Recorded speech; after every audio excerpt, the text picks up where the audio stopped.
비 내리는 도시의 회색 풍경, 분주하게 걸어가는 수많은 사람들 사이 유독 작고 어깨가 축 처진 한 남자의 뒷모습.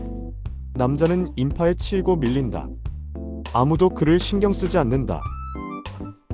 당신의 콤플렉스는 신이 주신 선물입니다. 빗소리, 도시의 소음이 웅웅거리는 백색 소음. 누구에게나 들키고 싶지 않은 지옥이 하나쯤 있습니다. 거울을 볼 때마다 마주해야 하는 비참함.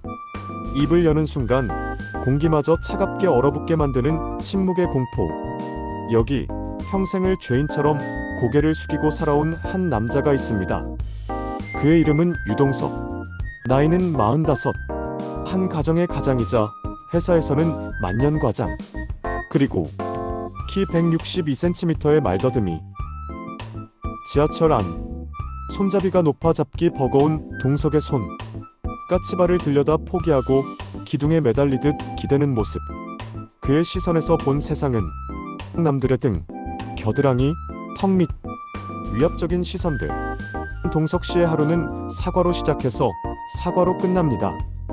키가 작아서 사람들에게 치일 때도 죄송합니다. 말이 막혀 회의 시간을 잡아먹을 때도 죄송합니다. 그는 자신이 세상에 폐를 끼치는 불량품이라고 생각합니다. 오늘 우리는 이 가엾은 남자의 일기장을 훔쳐보려 합니다. 그리고 그 끝에서 우리는 믿을 수 없는 기적을 목격하게 될 것입니다. 지금 혹시 자신의 모습이 초라해 보여 숨고 싶으신가요? 그렇다면 이 영상을 끝까지 봐주십시오. 이것은 바로 당신의 이야기일 수도 있기 때문입니다. 저녁 식사 시간. 아내와 중학생 딸, 그리고 동석. 식기 부딪히는 소리만 들리는 정막. 동석 이독백. 깊은 한숨이 섞인 목소리. 집에서도 나는 투명인간이다. 딸아이가 학교에서 무슨 일이 있었는지, 아내가 오늘 얼마나 힘들었는지 묻고 싶다. 다정하게 대화하고 싶다. 하지만 내 입에서 나오는 소리는 동석, 용기 내어 딸에게 말을 건다. 입술이 파르르 떨린다. 얼굴 근육이 일그러진다. 지민아. 오늘 학교는. 딸 지민, 밥을 먹다 말고 숟가락을 내려놓는다. 짜증 섞인 그러나 슬픈 눈빛. 아내가 황급히 말을 자른다. 여보, 그냥 밥 먹어요. 애 체하겠어. 말 한마디 건네는데 1분이 걸리는 아빠. 딸은 그런 아빠가 창피한 게 아닙니다. 말을 꺼내려다 얼굴이 붉어지고 숨이 넘어갈 듯 헐떡이는 아빠의 모습이 너무나 안쓰러워서 참아 볼 수가 없는 겁니다. 가족들의 배려가, 침묵이 동석 씨의 가슴에는 비수가 되어 꽂힙니다. 아파트 베란다. 동석이 쭈그리고 앉아 담배를 피우려다 그냥 멍하니 밖을 본다. 유리창에 비친 자신의 왜소한 모습. 나는 왜 이렇게 태어났을까? 남들은 숨 쉬듯 하는 말이 왜 나에게는 전쟁일까? 키라도 크던가, 덩치라도 좋던가, 어디 가서 무시나 당하고, 45살 먹도록 승진도 못하고 후배들 눈치나 보고. 지민이에게 이런 아빠라니. 차라리 내가 없는 게 낫지 않을까? 열등감. 그것은 마음속에 사는 괴물입니다. 그 괴물은 매일 밤 동석 씨의 귓가에 속삭입니다. 넌 안 돼. 넌 실패작이야. 넌 평생 비웃음거리로 살 거야. 그렇게 동석 씨는 점점 더 작아지고 점점 더 깊은 동굴 속으로 숨어들고 있었습니다. 거울 앞에서 통곡하다. 회사 점심시간. 모두가 밥 먹으러 나간 텅 빈 사무실. 혼자 샌드위치를 먹으며 인터넷을 검색하는 동석.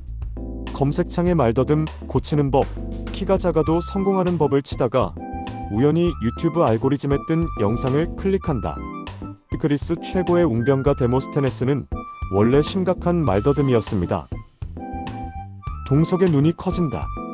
화면 속 그림 자료들이 오버랩된다. 입에 돌을 물고 피를 흘리는 데모스테네스. 파도가 치는 해변에서 소리 지르는 모습. 2300년 전 그리스에는 데모스테네스라는 청년이 있었습니다. 그는 동석 씨보다 더 심각했습니다. 숨이 짧아 긴 문장을 말하지 못했고 발음은 뭉개졌으며 대중 앞에만 서면 어깨를 실룩거리는 틱장애까지 있었습니다. 첫 연설 무대에서 그는 청중들의 야유와 비웃음 속에 쫓겨났습니다. 내려와. 숨소리가 거슬려서 못 듣겠어. 동석, 샌드위치를 내려놓고 화면에 빨려 들어간다. 나폴레옹의 초상화. 하지만 위풍당당한 모습이 아닌 사관생도 시절 구석에 있는 모습. 프랑스의 황제 나폴레옹. 우리는 그를 정복자로 기억하지만 젊은 시절 그는 코르시카 촌놈에 불과했습니다. 키는 160cm가 될까 말까 했고 억양은 촌스러웠으며 귀족 생도들에게 왕따를 당했습니다. 그의 별명은 장화시는 고양이였습니다. 나랑 똑같네? 아니, 나보다 더 비참했잖아. 그런데 어떻게? 동석 씨는 충격을 받습니다. 그들은 자신의 콤플렉스를 숨기려 하지 않았습니다. 데모스테네스는 지하 동굴에 들어가 머리 반쪽을 밀어버렸습니다. 머리가 자랄 때까지 절대 밖으로 나가지 않고 연습하겠다는 광기 어린 결심이었죠. 나폴레옹은 작은 키를 커버하기 위해 누구보다 거대한 야망과 지식으로 자신의 머릿속을 채웠습니다. 모니터를 보며 눈물을 흘린다. 슬픔의 눈물이 아니다. 처음으로 느껴보는 가능성에 대한 전율이다. 나는 도망만 쳤어. 키가 작다고 웅크렸고 말이 막힌다고 입을 닫았어. 단 한 번이라도 저들처럼 피를 토할 만큼 부딪혀봤나? 내 열등감은 내 게으름의 핑계였을 뿐이야. 새벽 5시, 아무도 없는 한강변. 동석이 달린다. 숨이 턱 끝까지 차오른다. 거친 숨소리, 심장 박동 소리. 그날부터 유동석 과장의 새로운 인생이 시작되었습니다. 그는 데모스테네스가 그랬던 것처럼 폐활량을 늘리기 위해 매일 새벽 10km를 달렸습니다. 숨이 짧아 말이 끊기는 것을 막기 위해서였습니다. 출근길 차 안. 동석이 볼펜을 입에 물고 신문 사설을 읽는다. 침이 흘러 셔츠를 적시지만 닦지 않는다. 턱이 아파서 인상을 쓰면서도 멈추지 않는다. 볼펜을 문 채 뭉개지는 발음으로, 그러나 강렬하게 위기는 곧 기회다. 다시. 위기는 곧 기회다. 퇴근 후 텅 빈 공원. 동석이 벤치 위에 올라가 소리를 지른다. 나폴레옹의 당당함을 연습하듯. 지나가던 사람들이 이상하게 쳐다보지만 이제 그는 시선을 피하지 않고 오히려 그 사람을 똑바로 쳐다보며 연습을 계속한다. 동석 씨는 자신의 말더듬을 고치려 하지 않았습니다. 대신 그것을 이용하기로 했습니다. 말이 막히는 그 순간을 청중을 집중시키는 침묵의 시간으로 바꾸는 연습. 작은 키를 감추려 구부정했던 허리를 펴고 오히려 상대방의 눈을 뚫어지게 쳐다보며 기선을 제압하는 눈빛 훈련. 입에서 피맛이 난다. 목구멍이 찢어질 것 같다. 하지만 이상하다. 더 이상 내가 초라하게 느껴지지 않는다. 내 안에 무언가가 끓어오르고 있다. 화장실 거울 앞. 동석이 자신의 얼굴을 본다. 예전에 주눅든 눈빛은 사라졌다. 야수 같은, 아니 전장에 나가는 장수의 눈빛이 서려 있다. 작은 거인의 포유. 회사 대강당. 전사 비전 선포식. 원래 발표자가 급한 사고로 못 오게 되어 대타로 지목된 유동석 팀장. 수군거리는 직원들. 유 과장이 안다고? 말 더듬잖아. 아, 망했네. 운명의 날이 밝았습니다. 준비되지 않은 무대. 모두가 실패를 예감하는 차가운 분위기. 단상에 오른 동석 씨. 마이크가 너무 높아 얼굴을 가립니다. 객석에서 킥킥거리는 웃음소리가 들립니다. 예전 같으면 얼굴이 홍당무가 되어 숨고 싶었을 그 순간. 당황하지 않고 마이크대를 잡는다. 천천히, 아주 천천히 마이크를 자기 입 높이로 꺾어내린다. 끼익하는 소리가 강당을 울린다. 그 소리에 장내가 조용해진다. 5초간 아무 말 없이 좌중을 응시한다. 압도적인 눈빛. 그는 바로 말을 꺼내지 않았습니다. 모두가 숨죽이고 왜 말을 안 하지? 하며 그를 쳐다볼 때까지 기다렸습니다. 이것은 말더듬 때문에 생긴 침묵이 아니라 그가 의도한 것이었습니다. 입을 뗀다. 말을 빨리 하려다 더듬는 것이 아니라 한 글자 한 글자 돌을 씹어 던지듯 묵직하게 뱉는다. 저희 회사는 작습니다. 직원들이 놀란다.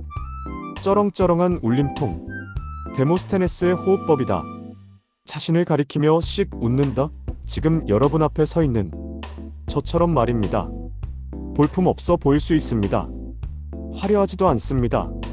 하지만 갑자기 폭발하는 에너지. 동석이 단상 앞으로 걸어 나온다. 작은 체구에서 뿜어져 나오는 에너지가 거인을 압도한다.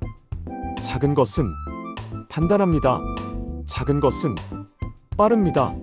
나폴레옹이 알프스를 넘을 수 있었던 건 그가 거인이어서가 아닙니다.